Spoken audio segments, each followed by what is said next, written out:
3 years ago, my eye doctor told me I had early macular changes and chronic dry eye, and that the plan was prescription drops indefinitely. I asked if there was anything else I could actually do. The answer was, watch your diet, and we'll check again in 4 months. That wasn't enough.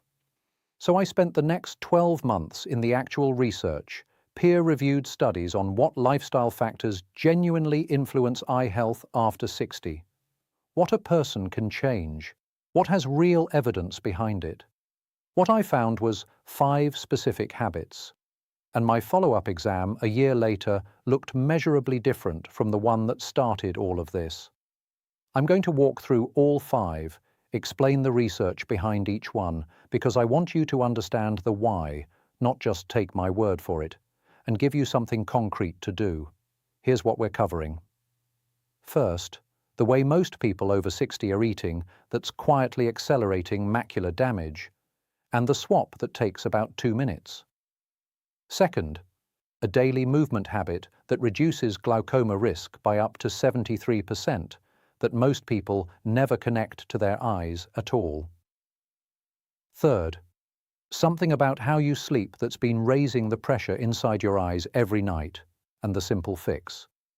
Fourth, what your retina is specifically asking for that almost nobody is eating enough of. And fifth, a protection habit that can cut cataract risk in half, that most people over 60 are still getting wrong. Let's start with the one that surprised me most. Habit 1 is about what you're eating. Actually, let me be more precise, because it's not about carbohydrates in general. It's about the type of carbohydrate, specifically the ones that spike your blood sugar quickly, and what those spikes are doing to the most vulnerable tissue in your eye. Most people know that blood sugar affects the heart. Some know it affects the kidneys. Almost nobody connects it to the macula, that small central region of the retina responsible for reading, recognizing faces, and seeing clearly straight ahead. Here's what's actually going on. When you eat high glycemic foods, white bread, white rice, pasta, most breakfast cereals, sugary drinks, your blood sugar rises rapidly. That spike triggers a chemical reaction. One of the byproducts is something called Advanced Glycation End Products, AGS. AGS accumulate in tissue throughout the body, including the retina. Over time, they promote inflammation and damage the tiny blood vessels that supply the macula. And that process, slow, cumulative, invisible, is one of the primary drivers behind AMD. Researchers at Tufts University analyzed data from over 4,000 people in the age-related eye disease study. They found that people eating a high glycemic index diet had a 49% higher risk of developing advanced AMD compared to those eating a low glycemic diet, nearly half again as likely, and then they went further. They calculated that if those same people had simply eaten a diet with a lower glycemic index, not eliminated carbs, not overhauled everything, just lower, 20% of advanced AMD cases would have been prevented, 1 in 5, gone, just from the quality of carbohydrates people chose. A separate 10-year study out of Australia, the Blue Mountain Eye Study, followed nearly 1,800 people and found a 77% higher 10-year risk of developing early AMD in those eating the highest glycemic diets.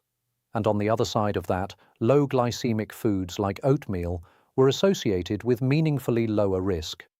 So what does this mean practically?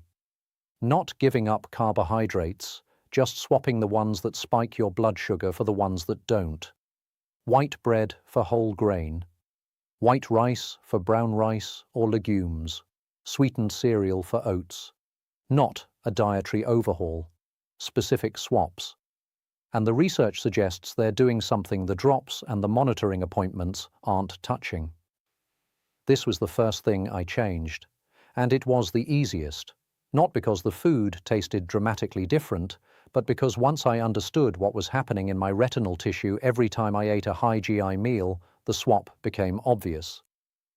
Habit 2 is one most people never connect to their eyes at all. Habit 2. walking.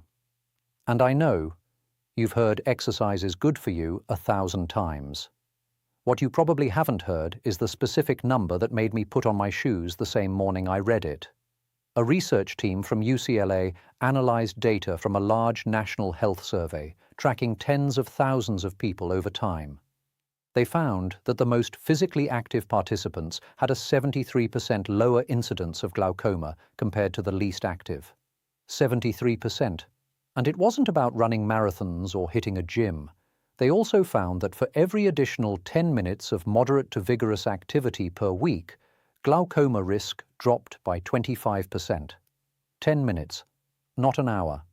10 minutes, and a 25% lower risk.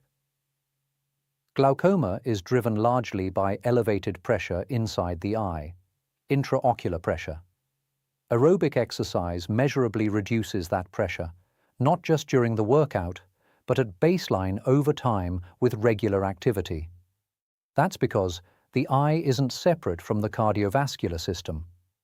Blood flow to the retina and the optic nerve depends on healthy circulation, the same circulation your heart drives.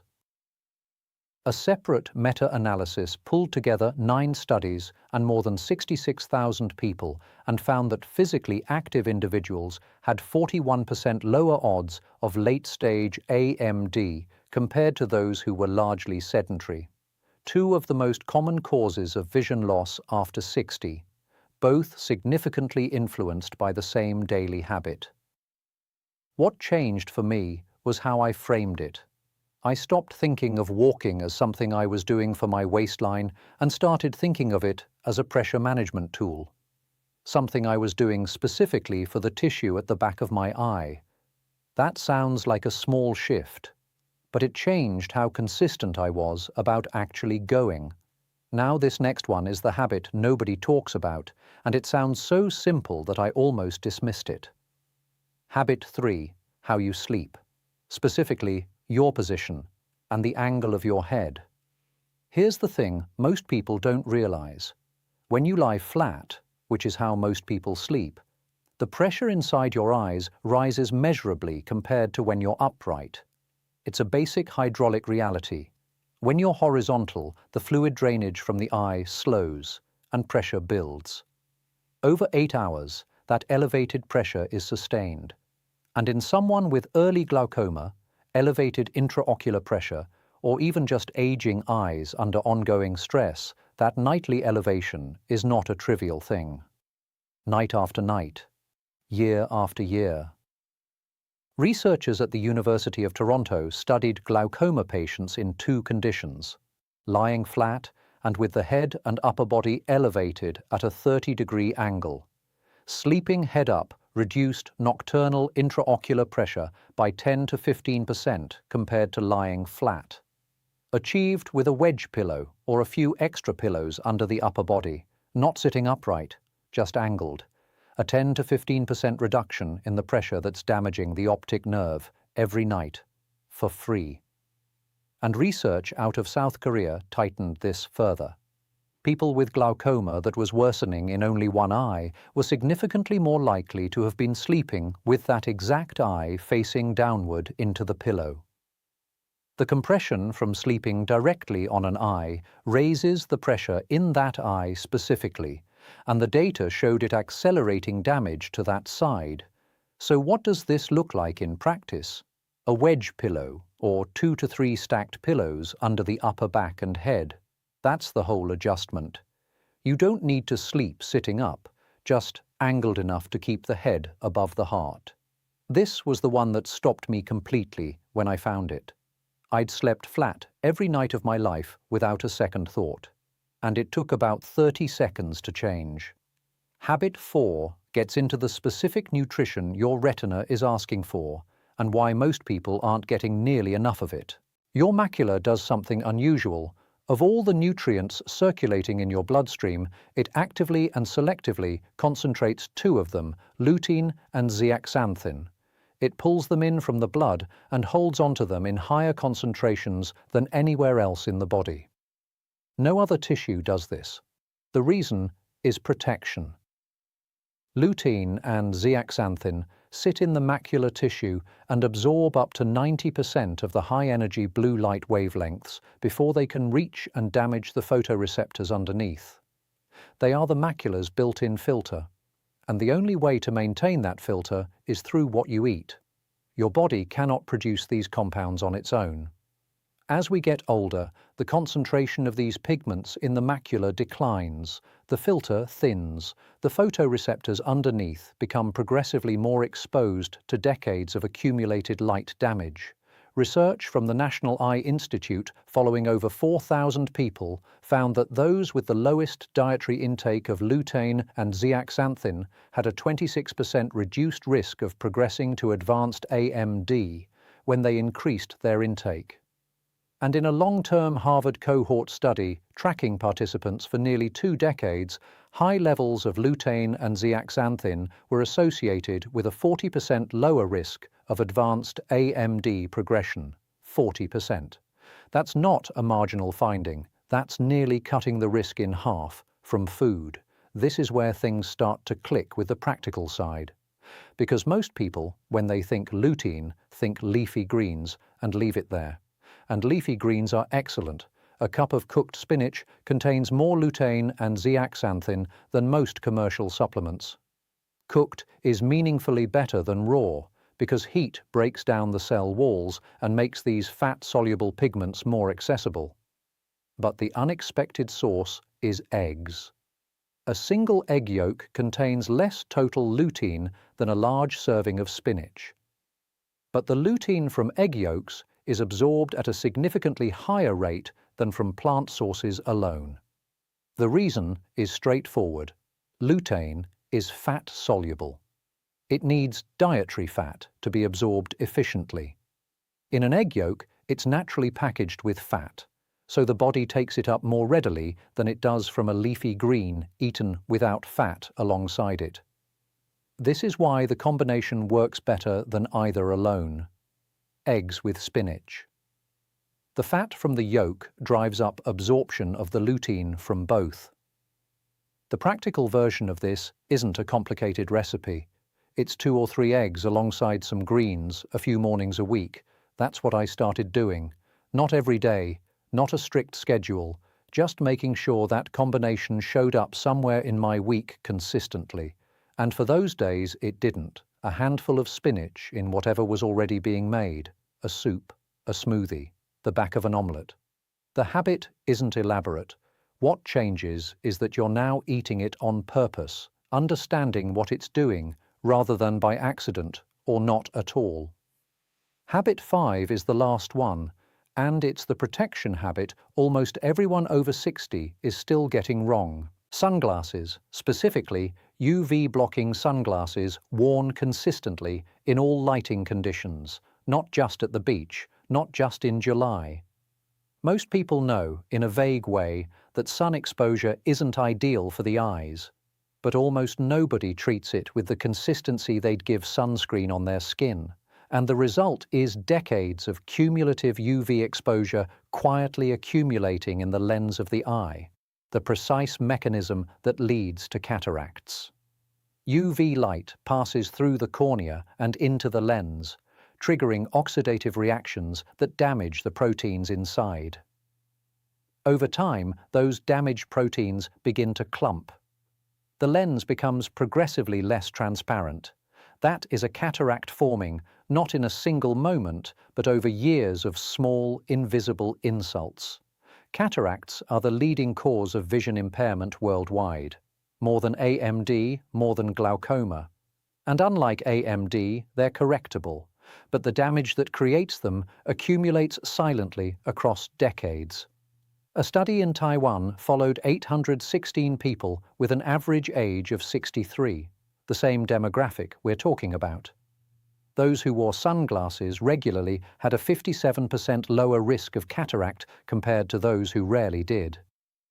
Those who wore sunglasses and a broad-brimmed hat had a 70% reduction, 57 and 70%, for a pair of sunglasses and a hat. Now pay attention to this next part, because it's where most people get it wrong. dark lenses without UV protection are actually worse than wearing nothing at all. The dark tint causes the pupils to dilate, letting in more light. If the lens doesn't carry a UV 400 rating, meaning it blocks wavelengths up to 400 nanometers, you're getting the dilation without the protection, and clouds don't block UV. The radiation that causes lens damage passes through overcast skies. The winter sun, low on the horizon, can deliver more direct UV exposure to the eyes than the summer sun overhead. Which is why I wear them at the beach is not the right frame. The right frame is, outside means sunglasses. One purchase, a proper UV 400 pair. The cumulative protection over the years ahead is not something you can replicate any other way.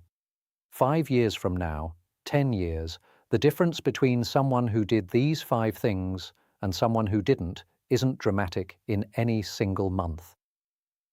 It compounds quietly. It shows up in an exam room when the numbers look different than expected. It shows up in the morning when the light still looks the way it should.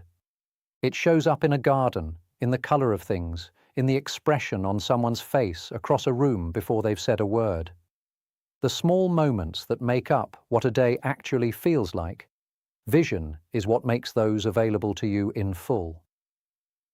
I think about that appointment 3 years ago, the one where I was told to watch and wait.